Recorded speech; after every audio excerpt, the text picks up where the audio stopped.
I guess they don't think how they're saying it is like a derogatory word. But when you call out to say, I need to find a Jew, it doesn't really sound so nice. It's like you go to the principal and you're like, were you aware that there's a swastika in the bathroom? And the principal's just like, ha ha, have you seen our state-of-the-art media room? Exactly. Exactly.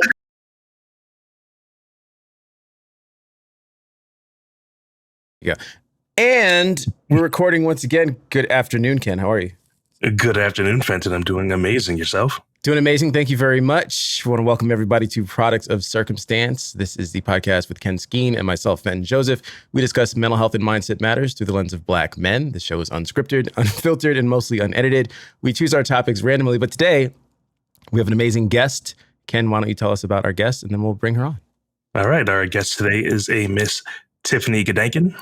We'll be talking to her about her presence. She's a former PTA vice president and president of the Jericho School District. And she's going to give some insight on, what goes on behind the scenes, how the PTA can help the community and the school, as well as the children and parents. And, hopefully get a nice conversation out of it. I have no doubt.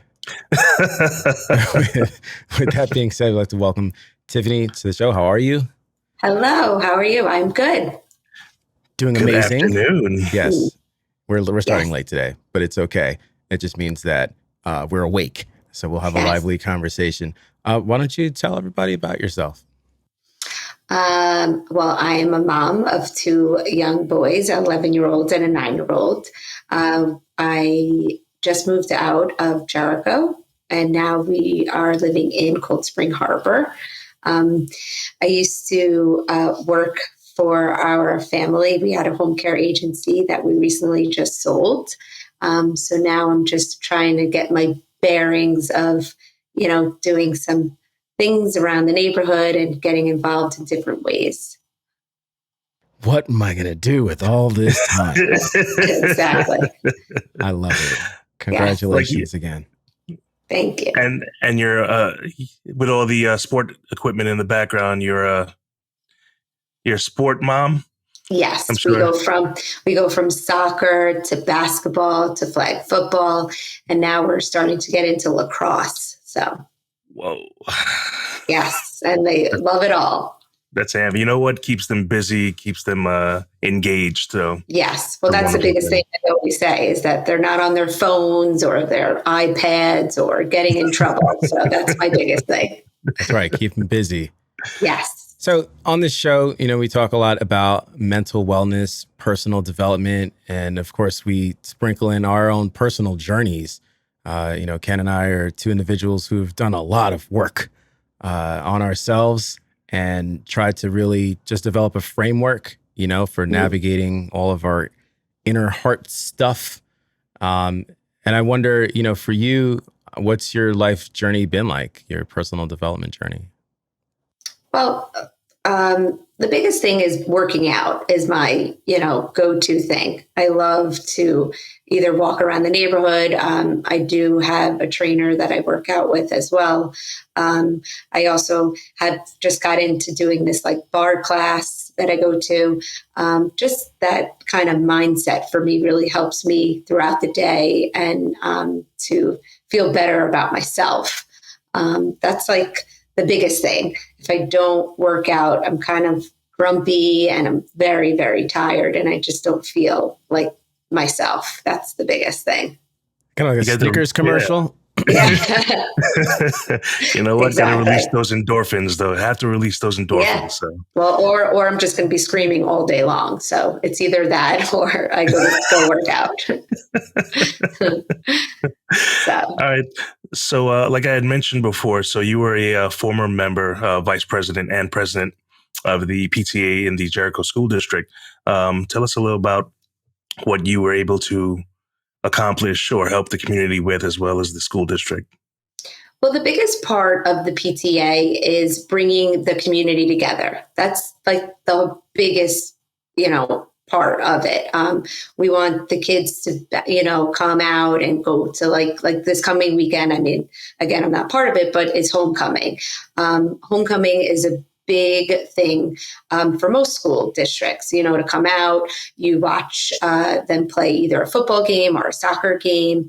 And also the parents, for the parents to know what their school is about and help however they can help. Like we have a car wash for the fifth graders. The money goes to their end of the year party. Then we have fundraising throughout the year. They have a sneaker drive that, they collect sneakers to give to, then they go to this company and the company cleans them and then they donate the sneakers. There's a lot of, we love for the parents to be involved. That's the biggest issue that a lot of school districts have.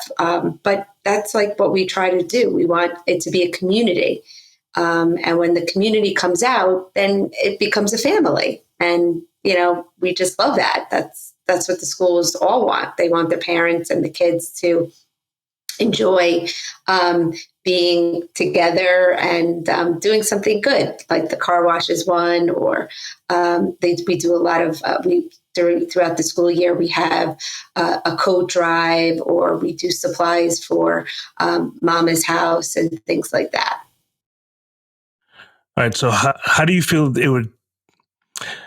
How would you bring more of the community? Like you just said, that one of the issues that a lot of the parents, maybe they don't have time or they just don't want to give the time. What do you think would be a more effective way of getting them to participate more, considering that the causes you just said, sneaker drive, food drive, and putting money towards great causes? How would you maybe impact for the parents to come out more and say, listen, we need your help. And with your help, we become the community, because, the old saying, it takes a community to raise the child. Right. So I do feel that's what the PTA does try to do, but at the core.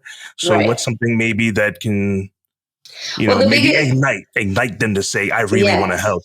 The biggest thing is, and it's being very honest here, is people need to be friendly. People need to be nice. If you're not nice, like on the PTA, then people don't want to come out and help. That's the biggest thing, is it's just being friendly, and when you boss people around or tell people what to do or how to do it, is not going to work. We all have different opinions, of course, and we all want to do things our way, but it doesn't work like that. You go home, you could do what you want in your own home, but when you're there as a collective, amount of parents, you need to have people have a voice to say, like, maybe the table would be better that way, even though that you want the table to be this way. That's the thing. When you're very bossy about certain things, people don't want to come out. People don't want to waste their time during the day to do that. They, either they have a husband or a wife at home that do that to them all day long. They don't want a mom or a parent to do that. So that's like honestly the biggest thing, is to being open-minded. And that's, like I said, I'm being very honest. That's really what it is. If people are not going to if they think it's wasting their time, if they're not being respected. And that's why some people don't come out for the PTA. And that's just the truth. And which we try to change. I mean, when I was a president, I would tell people that, you have to sign up for committees. And I would say, you don't have to sign up for them. If that week, your job or whatever it may be that you're free, email us. Mm-hmm. Come out. More the merrier. I'd rather have 10 moms standing there or helping than have 2 moms standing there and helping. But everybody runs their committees and runs their PTA their own way. And I just ran it differently than most. Okay. When it came, just one issue that, you do see it a lot more, especially with social media now, you see a lot of bullying online. When it comes to like bullying in schools, does the PTA get involved with that? When it comes to, I guess, the community itself trying to stop or sidetrack it? Yeah. I mean, the thing is, I don't know if your school districts do it, but Jericho does it, as well as Cold Spring Harbor, which it started today with our school, was start with hello. And that has been brought into, Jericho as well as Cold Spring Harbor. And it's a week of, a child not sitting alone, like if you see somebody and you don't really know them that well, you could always just, talk and say nice shoes, bring up a different conversation. So the PTA definitely talks about that, and we try to acknowledge it, at our meetings and so forth. But us specifically getting involved in it, no. Also, at my old school, it's very difficult there. The way that they handle things like that is very interesting. There has been some kids that have been suspended a few times, and the other kid whose parents are very involved in the PTA have not got suspended. So, oh, wow. So that's like a big thing also. Yeah. Oh, there's a lot of that. Wow, Oh, that's politics. It's very, from that to even sports, specifically in Jericho, Right. it's tough. It's definitely very, very tough there. It's not fun. My older one has had issues with somebody, but he's never put his hands on him, and the other kid has never put his hands on him. My son had definitely had words for him, and the kid did not like it, but he would always just come after him. And, Right. they just don't handle it correctly. The honest truth is they just want to be number one, and they just want to sweep everything under the rug and just let it be. Well, bullying is bullying. You don't have to put hands on someone to be a bully. So bullying, you get emotional stress is a real thing, especially with kids. It's funny how you brought up, not funny, but interesting. You were bringing up how they say, say hello to someone. My wife was telling me last night that our youngest, our 8-year-old, had to go into school today, and they have to say hello to 3 children they've never talked to before. Yeah. I'm assuming from other classrooms, but they have to say hello to 3 children today they've never spoke to before, and have to have like let's say a 2-minute to 5-minute conversation with them just to get to know them, which I think is really cool, actually, because how Fenton was saying before, how do you know you're going to like someone or get to know someone or learn something new about a culture or a person if you're not just able to have a conversation? And that's our problem in society now. No one wants to have a conversation anymore. It's just, I'm right, you're wrong, I don't care about your side. When people need to just talk. Well, that's what I always say. I'm like, I don't care who you vote for. I don't care what you do, whatever it is. Like, I could still have a conversation with you about something. We don't have to agree on everything all the time. I feel like that's just ridiculous. I think that we all should have our opinions about things. Would it be great if we all thought the same way? Of course. But that's not possible. And that's never going to be a good conversation with anybody. I think it has a lot to do with identity, and how people identify. A lot of people's identities are wrapped up in their political affiliations. They're wrapped up in their jobs, and so what you find is that, people have challenges opening up, beyond that very surface stuff. I think what people do for a living is one of the most boring things about them. I remember, just random, I remember being in a nightclub in the city one day, and I met this young lady, and, I asked her, what does she do for a living? And she said, why does everyone in New York ask, what do you do for a living? And I said, honestly, I don't care. It's just like, very surface conversation. If you don't want to talk about it, that's completely fine with me. I'm far more interested in knowing, other things about you. And, I always say we're human beings. We're so much more similar than we are different. And if you, again, scratch beneath the surface, you'll find that you can have a conversation with anyone, even people you don't agree with. Like, I don't know, Right. family. It happens at Thanksgiving every single year. Like, Exactly. yeah, Uncle Joe, Yeah. I don't agree with you, but Right. you know, pass the cranberry sauce. So I have a question for you. I'm glad you found that That's amusing, Ken. fine. That's fine. But it's everywhere. Everyone It's can with everyone can everybody. relate to that. Everyone can gets relate to it. that. Everyone man. gets it. Exactly. When are they leaving? Oh my God. Exactly. I have a kindergartner, and this is, you know, it's her first time in kindergarten. She's not repeating it. Hope so. It's also, I know, right? It's also my first time being in an environment where there even is a PTA, right? And I'm an introvert, and that doesn't mean that I'm shy. I'm not bashful. I think you can tell.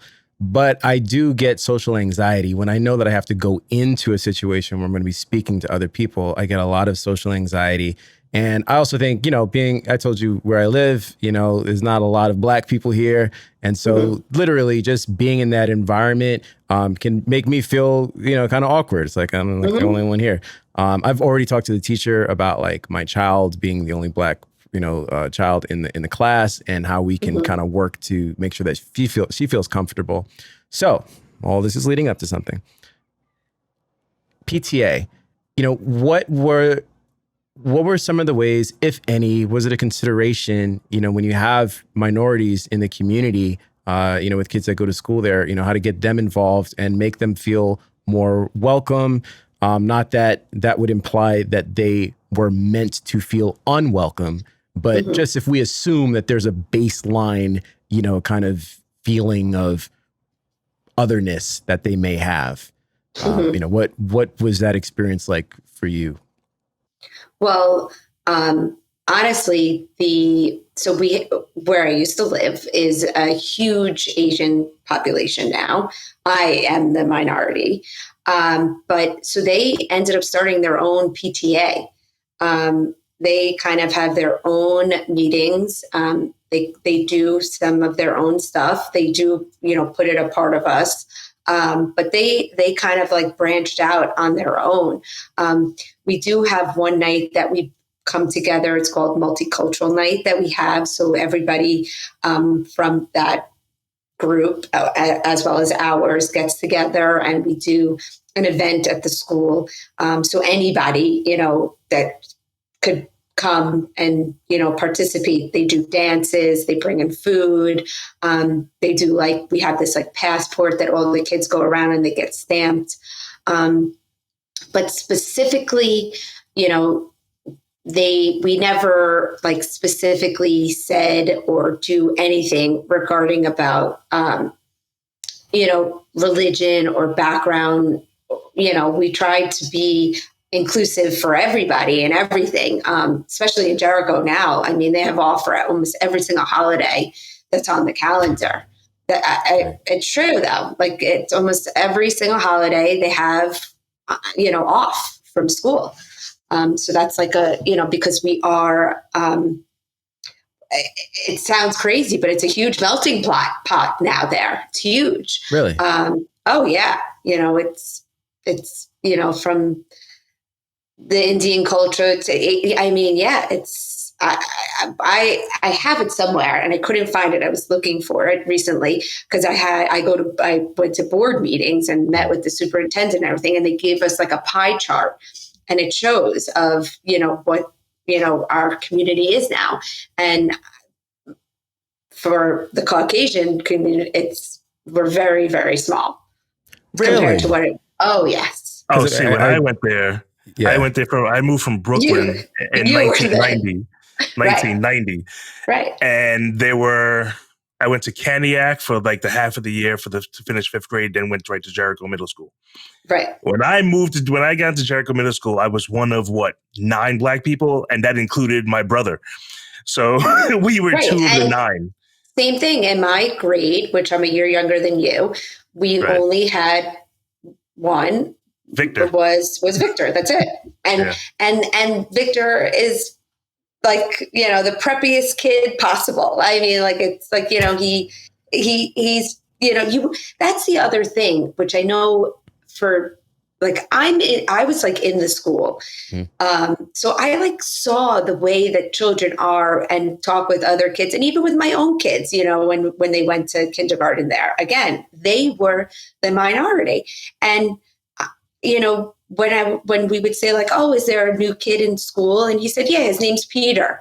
And I'm like, okay, whatever. He would never say he's an Asian kid or he's an Indian kid. He never like saw. The older they got, yes, they would realize. But in kindergarten, first, I would even say till second grade, no, would never say that this person is this and does not look like me. Right. Never said that. No, not in kindergarten.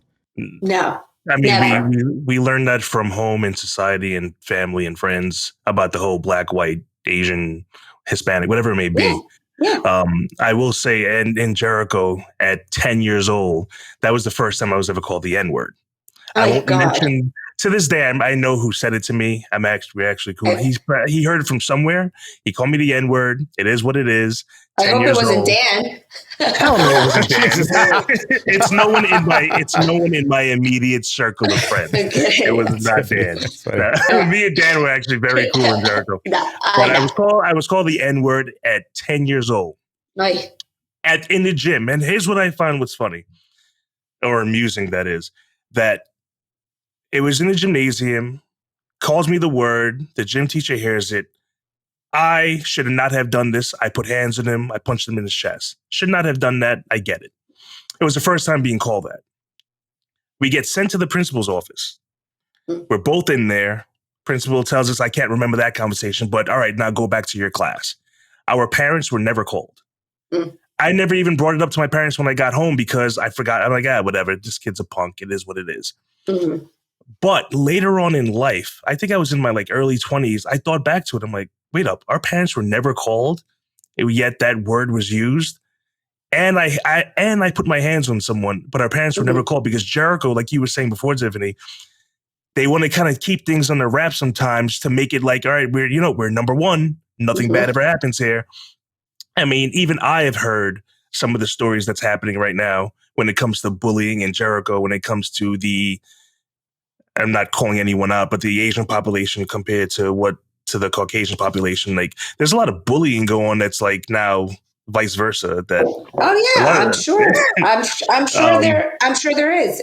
We went in for a project for Parker, so he was last year in 5th grade. It was about our heritage. It was a heritage project, and you go in and they do this huge report. I mean, it's like a binder that they have to do. They write a story about, he wrote a story about his Saba, who's his grandpa, all different types of things about about being Jewish and our Judaism and the temple and so forth. And while we're in the class, they did a scavenger hunt. And one of the questions, I don't remember what the question was, but it was a question that had to do with Parker, being Jewish. So one of the kids, and we were standing right there, and 2 teachers were standing right there, and they go, oh, we need to go find a Jew now. And me and another mom who's also daughters who's in the class who's Jewish, and the teacher, I looked at her and the teacher looks at me, she goes, and we can't even do anything about it. I go, that's crazy. I go, that's okay. insane. I guess this is what now. I mean, my kid, the kids didn't. They don't. I guess they don't think how they're saying it is a derogatory word. But when you call out to say, "I need to find a Jew," it doesn't really sound so nice. It's you go to the principal and you're like, were you aware that there's a swastika in the bathroom? And the principal's just like, ha ha, have you seen our state-of-the-art media room? Exactly. Exactly. So I think I just heard my repeat. If a teacher is literally standing there and hears it and turns to us as parents, and there's nothing we could even do about it. I'm like, wow. Okay. That's crazy. All right. This is how we're going about life now. Under the rug it goes. Wait, this was Jericho or Cold Spring Harbor? That was Jericho? Oh, wow. Okay. Yeah. Yeah. Well,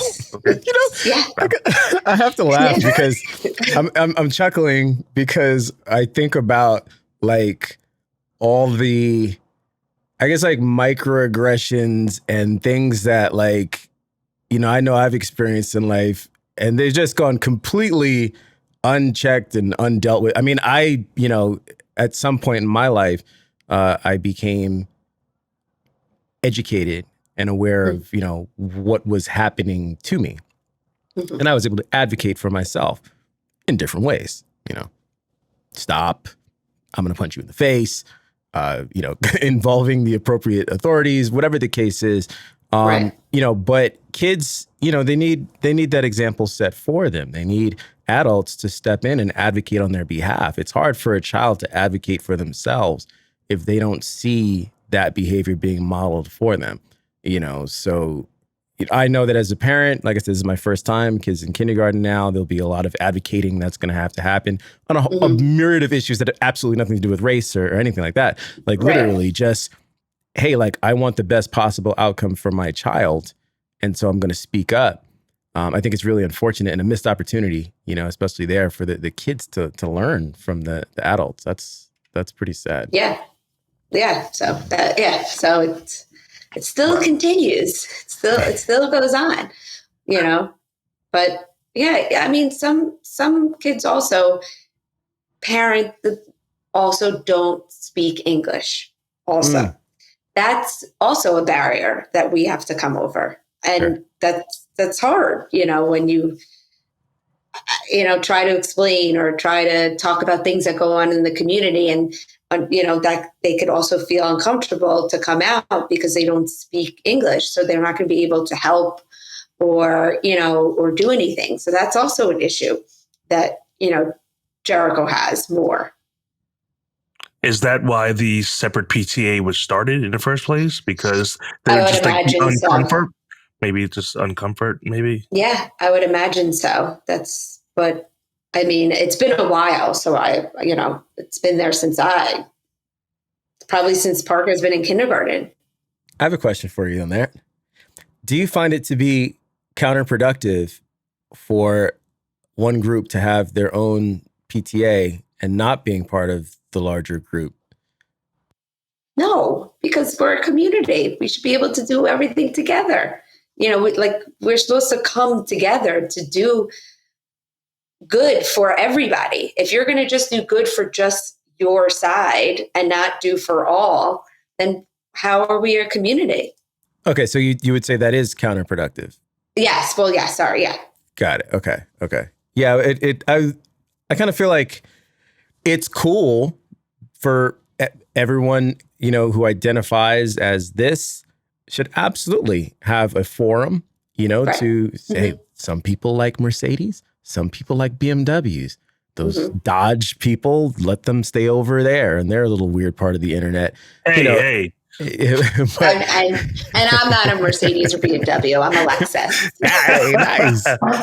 I like my SRTs. But we could all come together at like a car show, and like we all drive cars. Should the Lexus people have a Lexus weekend? Like, yeah, I guess that's totally fine too. I always wonder about this. It's quite the conundrum because it's like you have like Telemundo and BET, right? And it's like, well, is it?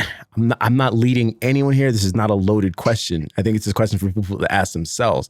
Is it productive or counterproductive to have segmentation? I don't want to say segregation, but segmentation, where you kind of isolate yourself. I would argue, I'll just give my take because, whatever. I think it's not harmful. I think it's helpful because people who are minorities do need to be able to, kind of band together and have that shared identity. Like yourself being a minority now in your community, like I wouldn't be surprised if there was like a Caucasian PTA. And it's like, well, we're just trying to hold on to our identity. It starts to make certain sense. I mean, I think that there's always a balance for everybody. Like you could be friends with 20 people, but you know what? You have your 4 core that you talk to all the time. You tell them everything, you do everything, but those 4 core are also in the 20 people that you hang out with. It's it's normal. It's, you like to tell certain people some things that might be, a little private, or maybe they would understand. And then there's a group of people that you just talk to, which general. And I don't see there being a problem with that, but I just want everybody to come back as a community. That's the biggest thing, is to come back together, not to just stay separate and stay separate. Everybody joins and comes back. That's what I Amen love. to that. I really like that perspective. Because if I don't know Ken and I see Ken somewhere and we're the only two Black people there, I am gravitating to Ken, and we're gonna talk. And then when everybody comes together, it's like, hey, come on, new friend Ken, come on, let's go join the group. Right. I don't see anything wrong with that. Right. I think that that's fine. I mean, I feel like I meet a lot of new people, especially through the kids with sports, and everybody from all different walks of life, from, wherever they come from or wherever they've been. And I always have some sort of same interest as everybody, no matter what. Mm-hmm. So I feel like everybody could always come together and figure it out. What I love about, I don't know who said it, I think it was you, Tiffany, about the kids doing the intro, talk to people that you haven't met. First of all, amazing life skill. Like, just to be able to go and start up a conversation with somebody that you don't know is something that so many people struggle with. And I think teaching that to children at a young age, they're children, of course they're young, is incredible. I like to say I built my business off of coffee, right? Like, I just sit down and talk with people. Right. And the more people I talk to, the bigger my network is, and the more, prospects that there are, and referrals. So that's amazing. And I always say, I grew up in a pretty much Caucasian community, and I went to school in a pretty much all Black school. So like at home, I was, playing with these kids and went to school with these kids. And so to me, like, it's always been a mishmash for me. So I've never had any trouble speaking to people, except, fighting through my anxiety. That's a completely different issue though. Mm-hmm. Ken, how are you doing over there? How's the internet? I feel like you're a little spotty over there. You need more coffee. It's lagging. Bro, the router is on that side of the house. And I'm on this side. And we need more towers. I think your laptop and needs I'm upstairs some right now. Yeah. Also, in my kids' new school, which I thought was pretty cool, is that so in their old school, they could only eat lunch with their class. So if your friends were not in the class, you just, sat with them. But in this school, you could sit wherever you want and with whoever you want in that specific grade. But for a few days, they let you like choose one or two times. I think it's 2 days. They you get to choose wherever you want. Mm-hmm. But on the other days, the teacher says like, you're going to sit at this table. And so like yesterday, my younger one sat with 3 new kids, never met them, said he had a great conversation with them. And then today I got an invitation to the kid's birthday party. Oh, wow. How cool is that? Yeah. And they're not in the same class. And, it's good. I think that that's great for kids to mingle and talk, especially at lunchtime. They get to talk about other things than just, in the class. I absolutely love that idea. I don't love that at weddings. It's like, please see me with the people that I Oh no, it's funny. I mean, growing up, I was very shy, very, very shy. When I say that to people, they are like, that's impossible. So now I can walk into a room and be friends with everybody. I have no problem chit-chatting and talking. And then the same thing with my older one, with Parker. He could walk in with 0 friends and walk out with 100 friends. It's amazing. He could just talk, and it's just, I think that's like a very good for him, in his personality, and for him for growing up, to not be shy and to ask questions. That's my biggest thing. If you don't know, ask questions. Yeah. That's my biggest pet peeve. If you don't know, you have to ask. Yeah, that's huge. I was at a business lunch a couple weeks ago, and my 2 associates were talking about something. Clearly, I had no idea what they were saying. And I said, I'm sorry, what is this that you're talking about? And one of them says, oh, you don't know what we're talking about? I said, no. And he says, fist bump. Yeah. And I'm like, what is that for? He said, good for you. You didn't sit there like an idiot nodding, saying, yeah, I know. It's like, just ask the question. But again, we have to model that behavior, right? Like kids aren't going to know that if when my daughter asks me a question and I don't have the answer, I say, I don't know. I mean, well, half the time I make up something fantastical and ridiculous just to be a funny dad. But if I legit don't have an answer, I'm like, baby, I don't know. I can find out. Maybe we should ask mommy. That's her area of expertise. She wanted to make this thing. I was going to see if it was nearby, but it was like this rubber band bracelets. Oh, yeah. I know what you're talking about. They're like so fun, right? When I look at the instructions, it's like reading hieroglyphics. Like you have to go like this, and you got a little clip thing, you pull. I'm like, baby, daddy doesn't know what this is. Go ask mommy. She's the one who's going to guide you to the promised land. And she totally respected it. She was like, oh, but you know what she said to me? She said, okay, I'm better at this than you are. Okay, that's fair. You're right. You are. Right. Come back and teach me. Right. Exactly. But that's what I'm saying. There's no shame in not knowing something. That's like, it's get the knowledge. What's the big deal for you to get the knowledge of it? Then you, like you said, just sitting there and saying like, yep. Well, no one wants to be wrong.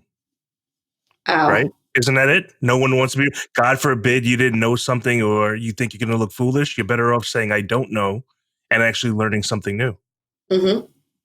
Well, for me in my brain, I'm going to say to myself, I look foolish because I don't know. And now I look like a bigger idiot to myself that I'm not even asking why. That for me, it doesn't work for me.